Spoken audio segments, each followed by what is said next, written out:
مكونه من 15 فرد. المجموعه دي كانت هتطلع تتدرب بره عشان تنزل على شهر 10 تمسك الحزب دوت وتنزل انتخابات الحزب، وكنا هنكسب انتخابات الحزب على فكره مع الدعم المالي اللي كان جاي من بره دوت. ده كان اول اقتراح. تاني اقتراح كان ان احنا نسلمه جميع مقرات تمرد اللي احنا نعرف كل حاجه عنها.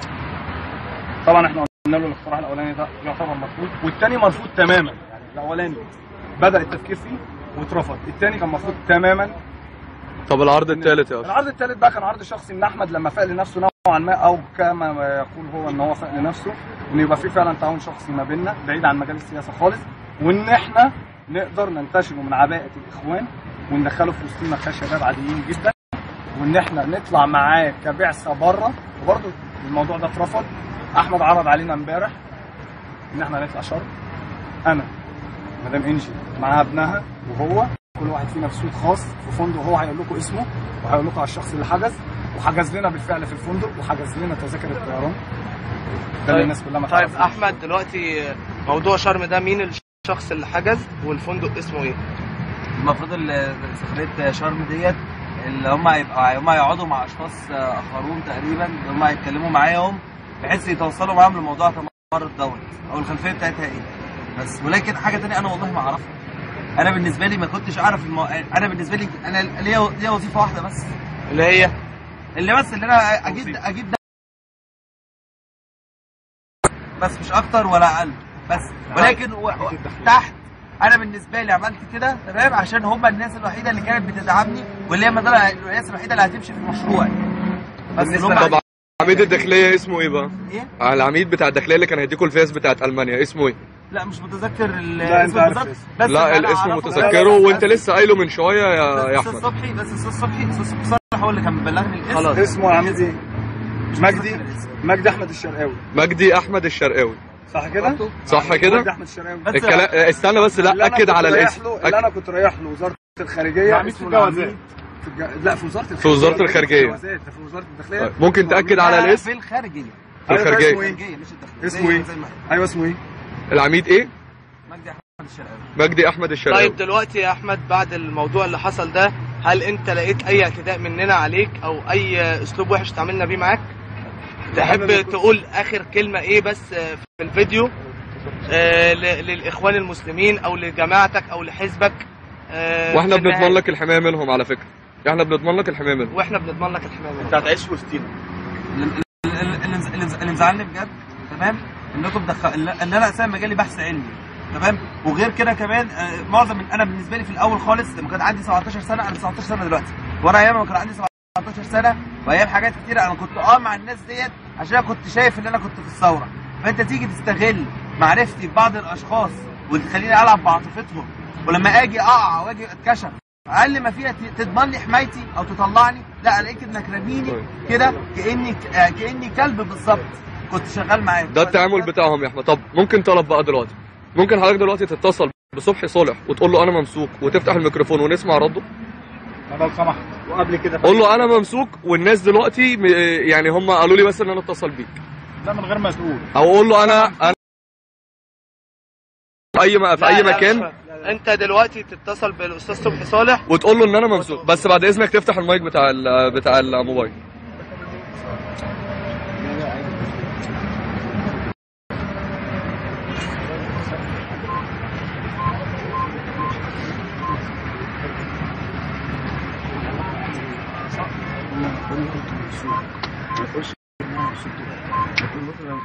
بص انت قول له ان انا بكلمك من انا مستخبي منهم وشكلهم كشفوني، اعمل ايه واتصرف ازاي؟ معايا يا احمد؟ احمد طيب الميكروفون بعد اذنك.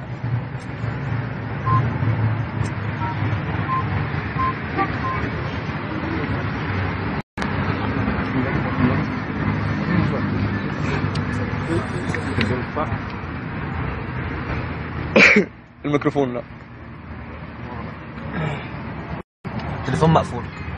تليفون مغلق. التليفون طب ثواني بس، الرقم حضرتك مسجله باسم فهد مش باسم صبحي صالح. ايوه مش هينفع اسجله بنفس الاسم عشان التليفون التليفون اشرف ساعات بيقول لي عايز التليفون عشان اعمل مكالمه او اي حد من طيب صابر ابو الفتوح. لا مش معايا الارقام دلوقتي، حتى لو جيت بصيت على الارقام مش هتلاقي ارقام معدوده. طيب مين اللي مسؤول عليك، مين اللي مسؤول عنك حاليا نقدر نتصل بيه ويكون تليفونه مفتوح؟ صبحي صالح. هو صبحي صالح بس؟ هو بالنسبه لاسامه جادو والناس ديت معيش الارقام. معكش ارقام؟ خلاص هو بيبقى بتاعه. طيب يا احمد انا بس عايز ثواني اقول بس هنشوفوا الموبايل. طيب انا عايز اقول لك يا احمد ماشي. انت عيش حياتك وانت شاب صغير 19 سنه، ما تخليش حد يستغلك، ما تخليش حد يلعب بيك. انت قدامك مستقبل كويس، انت انسان ناجح في دراستك، كمل بشكل علمي، كمل بشكل متحضر، ما تدخلش نفسك في لعبه قذره زي دي. هم دلوقتي راميينك، ده الفرق بيننا وبينهم، احنا اصغر واحد في الثوار، كلنا بنجري عليه، هم راميينك ومحدش سايب فيك. مش عايزينك تبقى كبش فدا لحد، وفي الاخر للاسف انت هتبقى الفحم اللي هتولع بيه النار.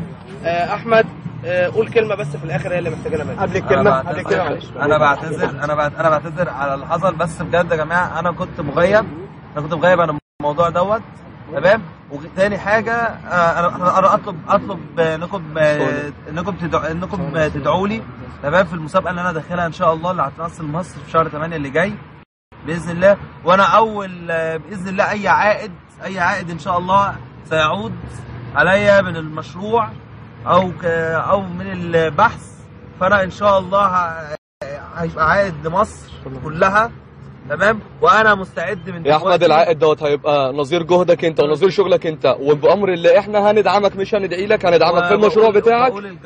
لكن القناه الاعلاميه تمام، طالما انتوا هتقدروا تحموني في عقد على فكره، بالفعل على فكره في عقد ما بيني وما بين الاخوان، وفي شرط جزائي، تمام.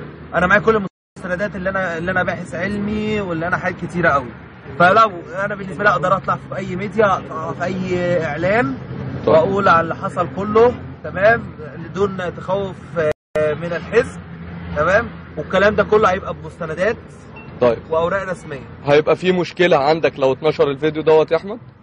مفيش اي مشكله لو الفيديو دوت طيب. يتنشر على هندي لك ارقامنا، ولو حصل لك اي تهديد بعد اذنك كلمنا، واحنا اقسم بالله كمان مره يا احمد احنا كفيلين بحمايتك. احمد تمام؟ سؤال اخير بس، حد فينا اجبرك على اي حاجه من اللي انت قلته ده كله؟ ممكن تقسم بالله انت ما حدش فينا اجبرك على حاجه؟ اقسم بالله العظيم انا اول لما الناس علمت كان في غضب شويه، لما جينا اتكلمنا بصدق وبصراحه الناس بدات تتفهم الموضوع، وبجد لقيتهم بيساعدوني، وهم وعدوني اللي انا بالفعل ان انا اروح، تمام، لدرجه ان في احد المتواجدين قال اللي هو هيروح لي بنفسه.